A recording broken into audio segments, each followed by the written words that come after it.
There's so much going on in the business world today that, employees and leaders are having to reinvent themselves on a much shorter time frame than we used to as business professionals. And so I think it's placed even greater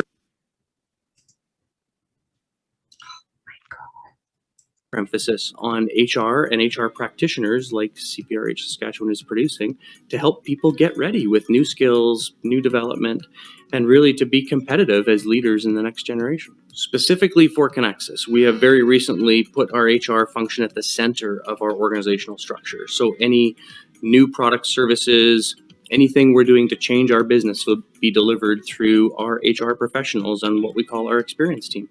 And so for us, it's at the very core of our business strategy. We're in the business of being expert advisors for our member owners.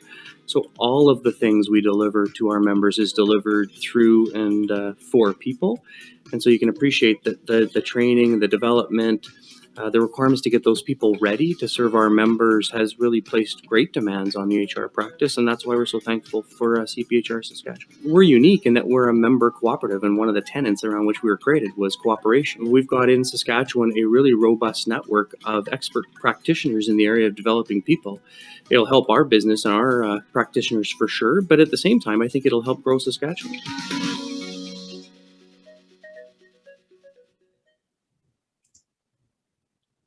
So good afternoon and welcome to CPHR Saskatchewan's Self-Regulation Information Session.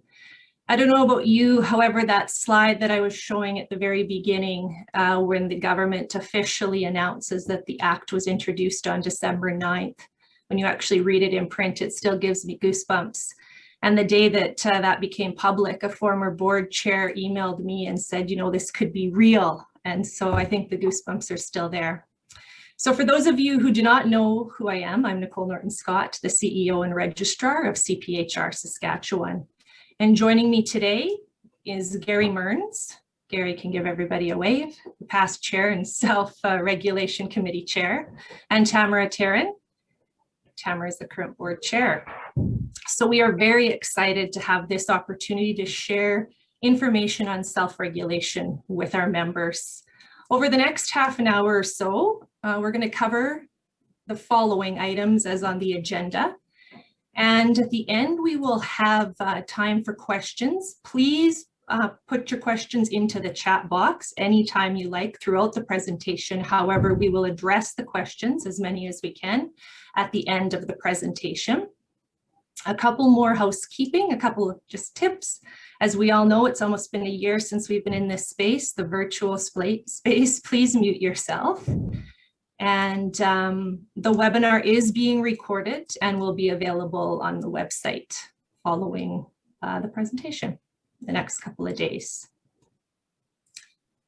So before we get into the self-regulation specifically, we think it's important to just highlight to everyone how CPHR Saskatchewan currently operates.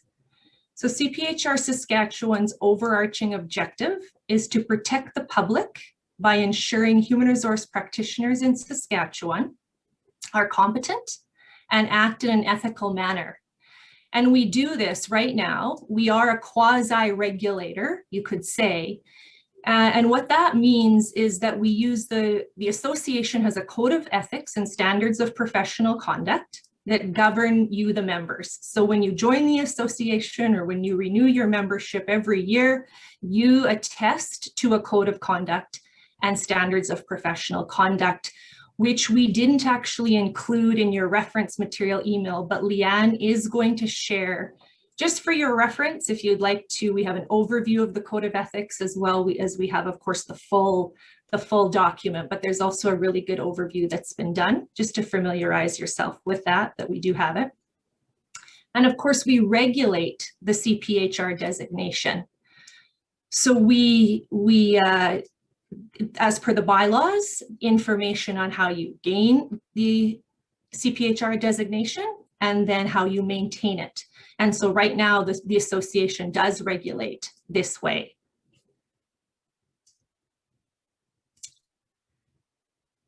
So with that, of course, we have been on a self-regulation journey for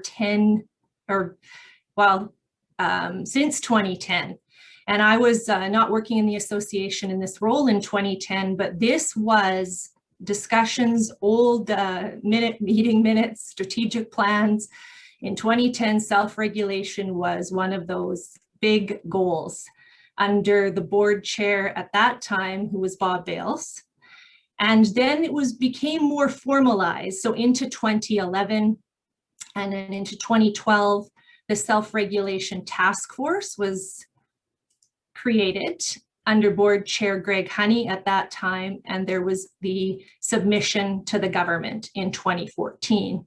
And in 2014, Gary Mearns joined the board as a board director and also part of the self-regulation board committee. So I'm going to turn this over to Gary. Thanks, Nicole. Yes, certainly. I guess it is best to talk about it as a journey, and certainly after the application was made to the government in 2014, a lot of work was done inside the organization internally on various programs, PD programs. The work, as Nicole has alluded to, on the code of conduct and a competency framework. But we also worked at that time and over several years with our national framework and with other provincial HR associations across Canada. And that's during that period of time is when the rebranding took place, and we moved to a national recognized brand of CPHR and the CPHR designation in late of 2016. And certainly the directive and thinking of the board for years during this whole process has been to act like we are regulated already, even though we weren't at that time. And as such, our marketing plans focused on building awareness in the business community, and such as the commercial that you already have seen. We've received many letters of support from large organizations in Saskatchewan that have large HR departments, and that included companies like the Farm Credit Corporation, FCL, Nutrien, Affinity Credit Union, PCS, and they all validated the importance of HR within their respective organizations. And we thought it was important to ensure that we reached out to employers of HR people to get their support at this time. As was mentioned, the new National Code of Conduct and Standards of Professional Practice took place in 2017. We basically reviewed our bylaws, and we introduced regulatory bylaws and administrative bylaws in 2019. Modernization of the board occurred with a change in the various committees that we have within CPHR Saskatchewan, where we now have an HR and governance committee. We have a risk committee, financial committee, HR professional standards, marketing and membership. And these were all done with the intention of ensuring that we were positioned well for the time in which possibly we were going to be able to see legislation governing the profession. And certainly separating the some of the current discipline and complaints committee to ensure that conduct investigations were separate from the discipline committee, and that would be similar to other regulated professions. And certainly these were all really, like I say, important things to occur. And we also brought in other and dialogue with other professional organizations. We had speakers come in from the Chartered Professional Accounting Association to give us some advice and reach out and try to understand the processes they went through and what was important to ready ourselves for this whole process. So as you can appreciate, a lot of work has occurred over a number of years by a number of people, and certainly ethics training, which is going to be a requirement in 2021, which further information will be forthcoming, will also be part of the preparation for self-regulation in the Professional Act. Certainly, you know, the COVID pandemic this past year and HR's role, I think, has been elevated in many organizations because of the role that our HR professionals have played in readying their organizations for dealing with the pandemic and how that was all going to roll out. So certainly we had an MLA reception because reaching out to government officials was also an important part of this process.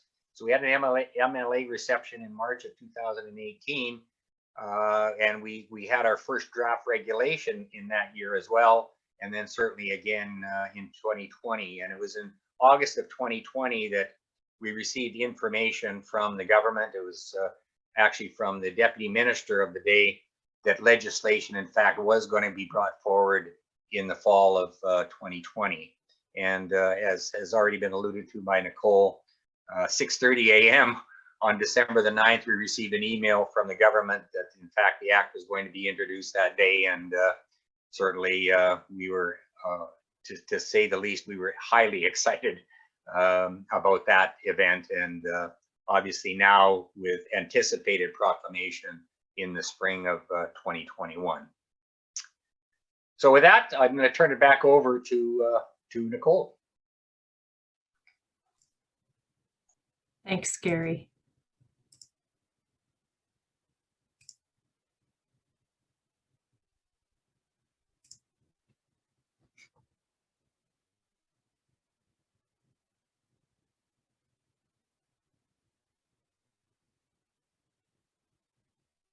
I recognize the Minister of Crown Investments.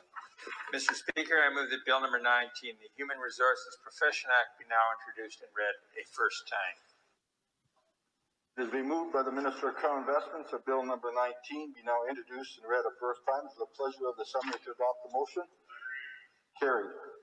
First reading of this bill. When shall the bill be read a second time? I recognize the Minister. Next sitting of the Assembly, Mr. Speaker. Next sitting.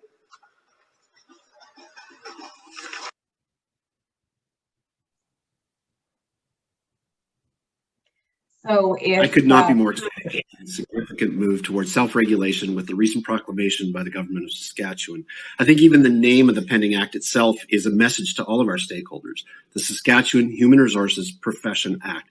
This validates in a very tangible way how our profession is viewed by the public, and it provides legitimacy at a level that is currently seen in only 2 other Canadian provinces. It's a huge step in the evolution of our profession, not only in how we perceive ourselves, but in how we're perceived by external stakeholders, including government and the general public. With it comes the continuation of our legal responsibility to provide best practice HR expertise and accountability. This achievement is really a testament to all who have worked for years to elevate our professional profile, and to present practitioners who are changing the faces of our workplaces, as well as future HR professionals who will respond to this challenge and further advance the practice of HR in this province. Congratulations, CPHR Saskatchewan. Self-regulation will give the HR profession the leverage to stand up for what is right under the Code of Conduct. In the HR triangle between employers, employees, and HR, we will be able to say when necessary to our leaders, I can't do that, it's counter to my profession. It gives the employer the confidence and trust of knowing that they're staying on the right side of their HR decisions. Self-regulation can also increase employee comfort in getting HR advice and trust that policies and decisions are based on best practice. Professionals tend to understand more of what it means to be accountable and fully accountable for their actions and decisions, more than only to just their employer. There's accountability to their profession and ultimately to the public that is served by that profession. Self-regulation to me means that CPHR Saskatchewan has been given the rights and obligations to monitor the delivery of HR in the province of Saskatchewan to ensure it's of high quality, based on solid business acumen, ethical, and based on sound professional judgment. And in the case where there's a claim that the delivery of HR in Saskatchewan has not held up to this standard, then CPHR Saskatchewan must, especially for those who hold the designation, must investigate matters and consider disciplinary outcomes, which can include up to revocation of the use of the designation. So for me, self-regulation means holding us all to a higher standard. So the big why, the big answer to the question of why do we want self-regulation is not only to protect the public interest, but in so doing, elevate the credibility of the profession, elevate the level of trust that the public has in the HR profession to drive business from a human-centered design perspective, to also elevate, to bring us to a level with other tier 1 professions. And when I say tier 1 professions, a couple examples come to mind, like professional engineers and chartered accountants. And in summary, elevate our ability as a profession to create a competitive advantage for our organizations and our employees through things like culture, leadership, and through organizational behavior. I'm really excited that we're getting an act of government. It looks imminent. It's something I've said before, we started in 2012, put on our strat plan. We knew it was a long game, and here it is. And it is going to demand significantly different things from us as individual professionals and as a profession. Thanks very much. So with that, before we pass it over to Tamara to finish up, the day that 6:30 in the morning when I saw the email, and of course we're all working by ourselves in the basement or whatever your home office looks like, and I quickly, well, I wasn't up at 6:30, but you can 8 o'clock text Tamara, and I said, I don't know, Gary, Tamara, what do we do with this? And of course, Tamara said, well, video, because I can't listen. So I'm so glad I have that video now forever of the actual introduction in the house. And I hope you got a good feeling when you heard that. So with that, Tamara. Thank you, Nicole. Yes, I was in a board meeting that day, so I couldn't listen to Minister Morgan announcing that in the legislature. So Nicole's handy cell phone, I think, did that work, and now we've got it captured for eternity. I hope that you got the same kind of goosebumps I did when you listened to that, and certainly when you listen to some of our board members and past board chairs talk about the importance of self-regulation. We want to talk to you a little bit about really what it means.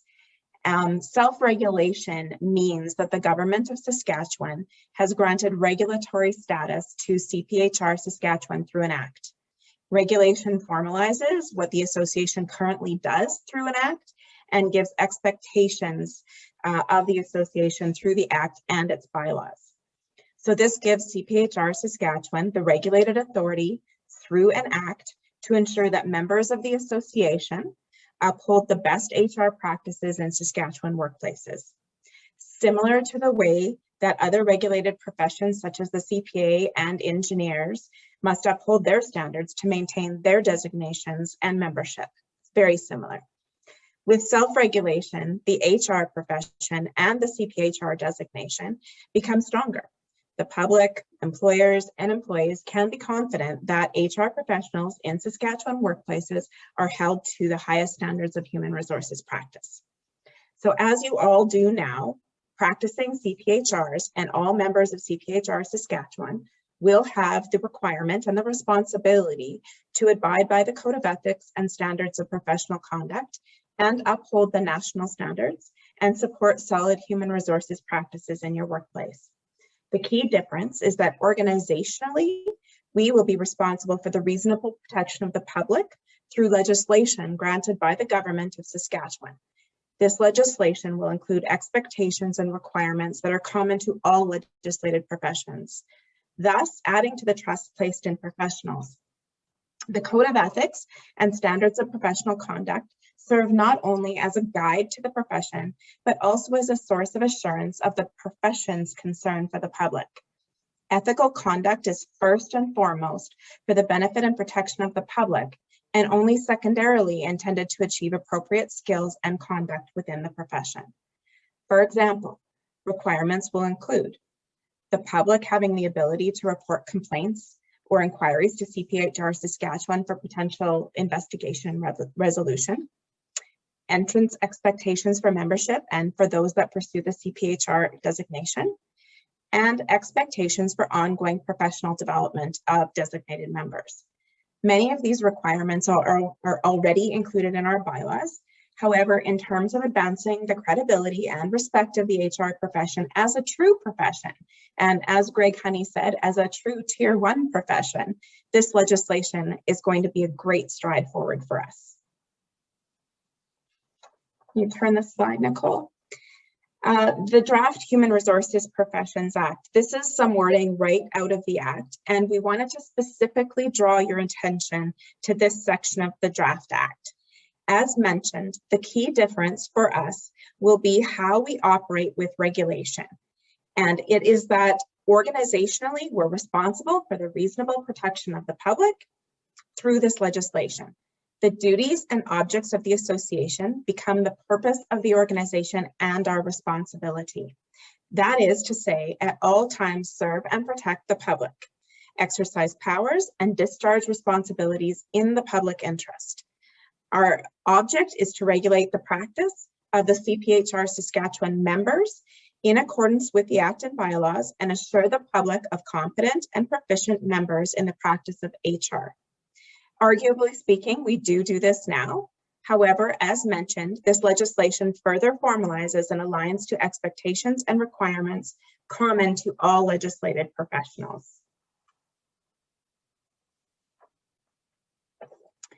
This is about title protection and not licensure. We want to ensure that this is very clear to all of our members. The Act gives title protection to the CPHR designation, and it can only be used by those who meet requirements, as we do currently. However, this formalizes membership categories of CPHR Saskatchewan, and those do remain the same: CPHR, candidate, associate, general, and student. And we're actually adding retired CPHR effective on May 1st. People can work in human resources and not be a member of CPHR Saskatchewan, as is the case now currently, and you do not require a license to practice like lawyers, nurses, or teachers do. So what does this mean for members? I hope that what we've talked about makes some sense and answers some questions. We want to close with this as a reminder and recap for those who may be wondering very specifically what this means for you as a member. Nothing is going to change specifically the day after the Act is proclaimed. However, the following words seem to be very common with regulated professions. First of all, formalization. Self-regulation formalizes through provincial legislation, and it gives the CPHR Saskatchewan the regulated authority through an act to ensure the members of our association uphold the best human resources practices in Saskatchewan workplaces. Strength. With self-regulation, the human resources profession and the CPHR designation become stronger. The public, employers, and employees can be confident that HR professionals in Saskatchewan workplaces are held to the highest standard of HR practice in the country. Third, public protection. This is a requirement through the Act. The Code of Ethics and the Standards of Professional Conduct serve not only as a guide to the profession, but as a source of assurance of the profession's concern for the public. Ethical conduct is first and foremost for the benefit and protection of the public, and only secondarily intended to achieve appropriate skills and conduct within the profession. The public have the ability to report complaints or inquiries to CPHR Saskatchewan for investigation and resolution. We currently do have that. However, we will see this be more formalized. Fourth, awareness. This formalization builds awareness of the HR profession. This awareness advances our credibility and respect of human resources as a true profession. And finally, expectation on the HR profession for competent HR practice. These requirements, again, many of them are in our bylaws already. However, it does advance the credibility and respect of us as a true profession moving forward. With self-regulation, the HR profession and the CPHR designation become stronger. The public, employers, and employees can be confident that HR professionals in Saskatchewan workplaces are held to the highest standard.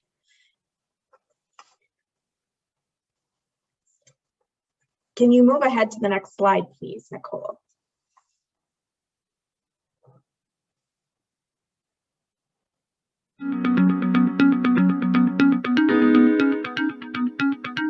At FCL, we believe that people are the heart of our business. That's what brings our brand to life. That's how we execute every strategy, is through people. So as we evolve as an organization in a very, very competitive environment, it's important that we are the best that we can be.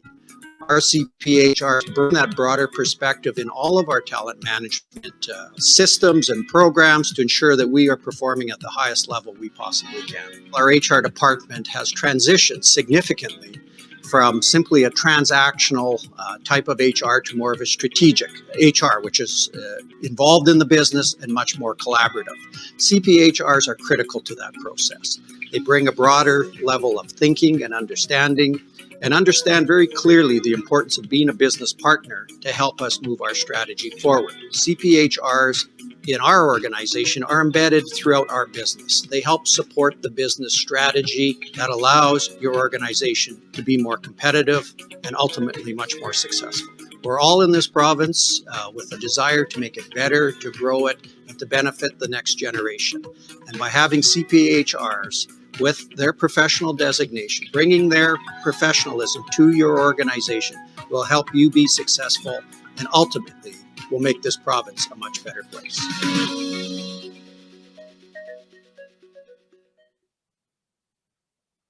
So where do we go from here? As I took over the board chair position last fall, just as this was all coming to fruition, and you know, it seems it's just such a pivotal time in our history that this is actually occurring right now. And I can't thank the previous board chairs and board members enough for all of the work they've done to get us here. Next steps, we do expect the second reading stage to happen in the spring of 2021. I believe they're back in the legislature on the 6th of April. So the second reading stage is dedicated to debate on the principles of the bill among members of the Legislative Assembly, and that will take place, or is expected to take place, at this next sitting. Once completed, the bill is subject to review by committee. A small number of members of the Legislative Assembly normally sit on that committee, likely the Standing Policy Committee on Human Services, and a bill can also be reviewed by the Committee of the Whole. It's common practice for the Committee of the Whole process to be waived by the members of the Legislative Committee. The third reading and passage allows for the bill to be commented on and criticized one final time, but the debate really at that point centers upon the effects of the bill if it is passed. Once a bill passes a third reading, the Lieutenant Governor is asked by the Speaker to give royal assent. This completes the enactment of the bill, which is now called an act. So we are very excited to watch as this unfolds in our province over the next number of months, and we're very, very hopeful that that we will have an act in 2021. I think now we will turn it over to get any questions that you might have. If you feel comfortable turning on your video and asking them in person, that would be fine. If you'd rather ask them in the chat, that would be fine too.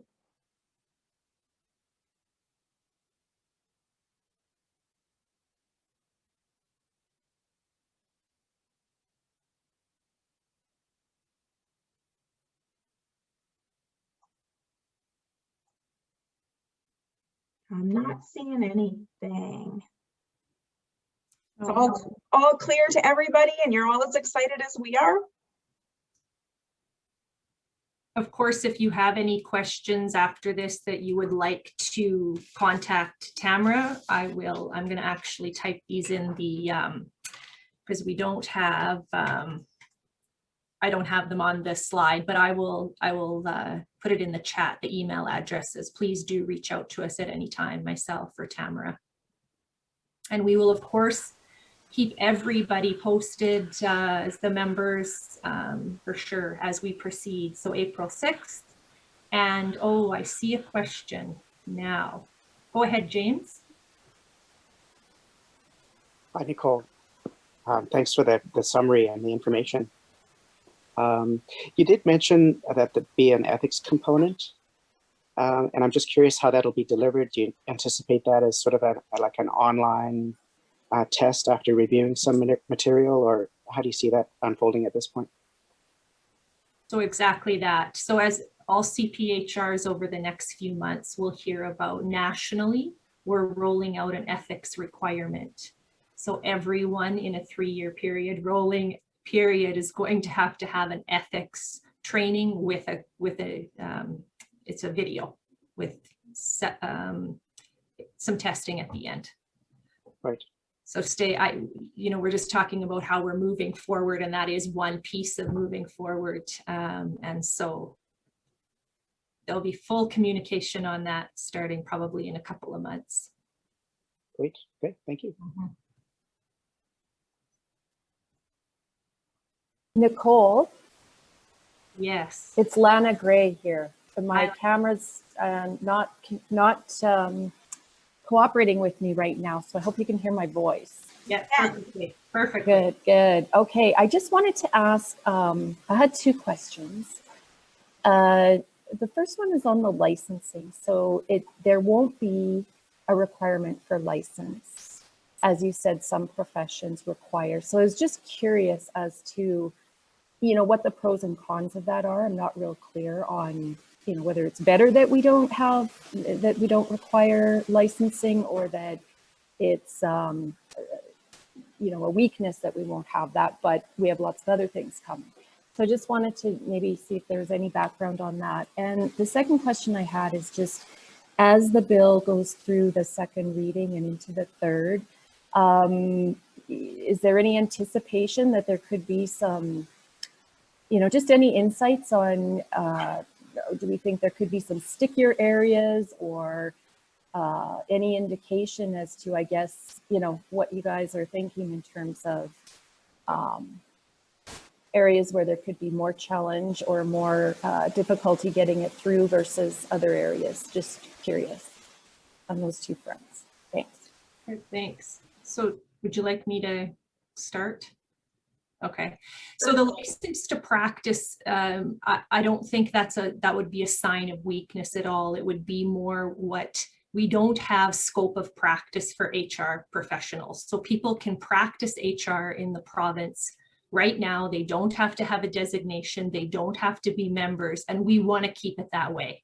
So we want to keep it so that, again, you don't have to have the designation. You don't have to be licensed, so that we're very much similar to the engineers, the accountants, and those members that are members of our association are going to be required, as you currently do, and we said over and over in all the slides, to abide to the code of conduct and code of ethics and standards of professional conduct, and practice as you do now. If you aren't designated or you aren't a member, we don't define exactly what is HR practice, so to speak. You're licensing the body. That would be a whole nother level, Lana, but we don't see, and I don't have knowledge and experience. So anybody that wants to speak to that, if there's anybody that would like to speak on the licensure side, but CPHR Saskatchewan never considered licensure. That makes sense to me, especially relative to, other maybe more similar associations or self-regulatory bodies, such as the CPA organization. So no, that's helpful. And the title protection piece comes along with us saying that, again, arguably speaking, we operate this way now. You can't put the CPHR behind your name if you haven't obtained it and maintained it. So it's the same. We want title, we protect that title. Nobody can use it except someone who has it and has met all the requirements. Thank you. So in terms of sticky pieces with respect to the second and third reading, I can't say I really expect a lot of that. There was a lot of consultation that went into creating this act, and a lot of information that went forward to government. I expect if there's anything, Lana, it's going to be on clarifying that people do not have to be members of CPHR Saskatchewan in order to practice the human resources discipline within this province. We've had some questions about that, so I think clarifying that will likely be something that comes up. Gary or Nicole, can you think of anything else that might be at issue?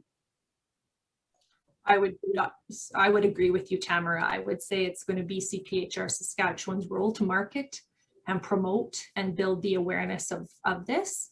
More so should we become regulated, and that people do not need to be members and they don't need to get the CPHR designation.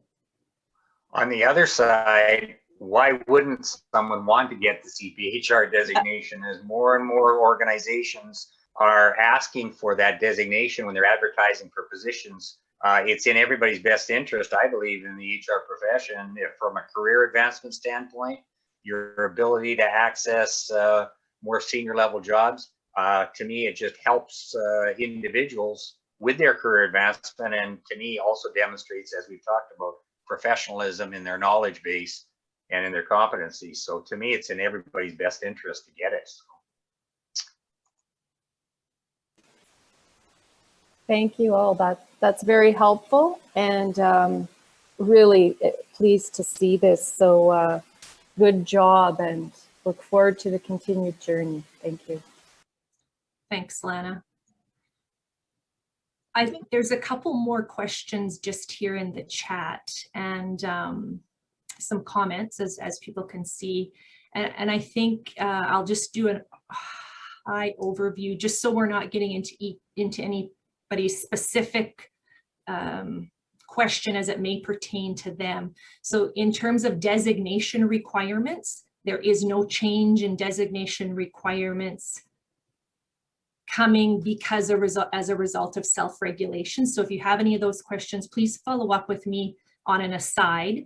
We regulate, as we currently do, we regulate the designation in Saskatchewan, as I said at the beginning, and that will stay exactly the same. So we're part of a federated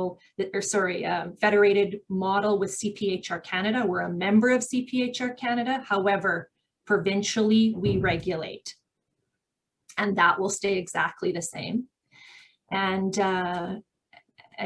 yeah, so if there's questions, Caitlin, please follow up directly with me on the VOE information, just question that you have, and I'll be happy to answer that. But there's no changes expected on any of the designation requirements as a result of self-regulation. So I just hope that's clear. There may be changes at some point, but not because of self-regulation. So yes, you can expect, as Jay mentioned, thanks Gary, it's important to promote the designation, and we will see a lot more. CPHR Saskatchewan is going to be going through a lot of marketing. Nationally, there's a lot of marketing that's going to be going into the designation over the next year, so stay tuned. Yeah, it's really, really important for the practice of human resources to be recognized as a profession in this province.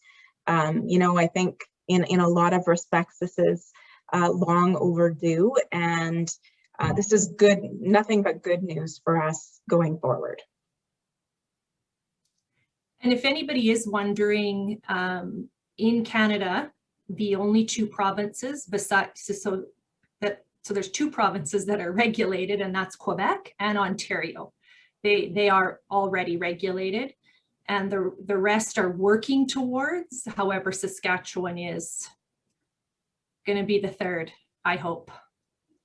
We're well ahead of everyone else in terms of where we are with government. So, Nicole, did you see the question from, and this is, I think, from a CPHR Alberta member that was on this session, that asked, are future potential requirements to the designation expected to require province approval as per this act? I'm not quite sure what they're asking, but. Yeah, sorry. I mean, that was and perhaps I didn't answer the question exactly. How the potential requirements, again, it's provincially regulated. So if Alberta or someone BC requires something different, you may have to meet that. However,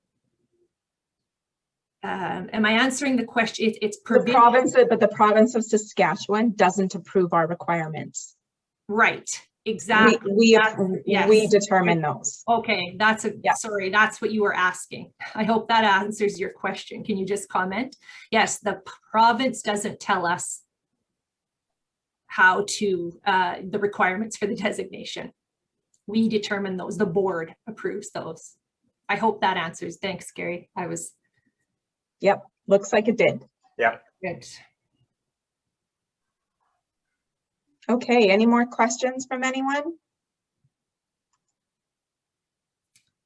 So as we said, sorry, Tamara, just before you wrap it up, the public interest section of our website, we sent you materials. Leanne sent in the information email for the meeting today. She sent some reference material, the draft act, and the code of conduct she just put into the chat, but please do visit that. As Lee Knaffel mentions, it's kind of a responsibility of everyone to ensure we're educated.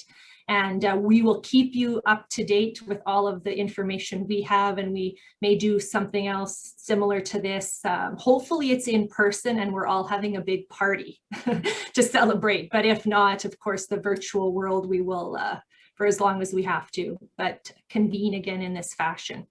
But in the meantime, if there's any questions that you have, please reach out to the association or board directors.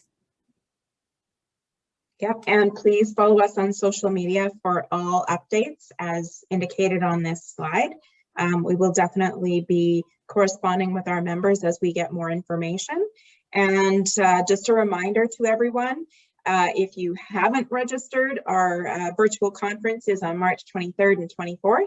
And if you have registered, we are looking forward to seeing you there. So for those of you that need CPD hours this year, it's a great way to get them.